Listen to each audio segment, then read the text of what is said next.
Bharat New Zealand మధ్య 3వ one day match ఇండోర్లో జరగనుంది. ఈ మ్యాచ్లో భారత మాజీ కెప్టెన్ ఓపెనర్ రోహిత్ శర్మ చరిత్ర సృష్టించే అవకాశం ఉంది.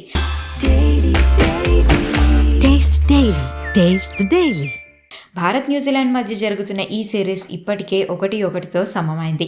ఇక 3వ వన్డే డిసైడింగ్ మ్యాచ్ కానుంది.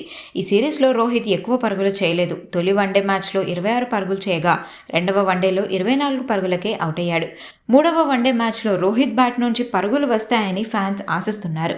న్యూజిలాండ్పై వన్డేలో అత్యధిక సిక్సర్లు కొట్టిన ప్లేయర్గా పాకిస్తాన్ బ్యాట్స్మెన్ షాహిద్ అఫ్రిదీకి రికార్డుంది. అయితే ఈ రికార్డును రోహిత్ శర్మ బ్రేక్ చేసే అవకాశం ఉంది. న్యూజిలాండ్పై వన్డేలో షాహిద్ అఫ్రిదీ 50 సిక్సర్లు కొట్టాడు.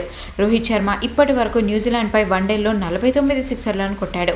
ఇండోర్లో జరగనున్న 3వ వన్డే మ్యాచ్లో రోహిత్ శర్మ మరో 2 సిక్సర్లు కొడితే పాక్ బ్యాట్స్మెన్ షాహిద్ అఫ్రిదీ రికార్డును బద్దలు కొడతాడు. న్యూజిలాండ్పై వన్డేలో అత్యధిక సిక్సర్లు కొట్టిన బ్యాట్స్మెన్గా నిలవనున్నాడు.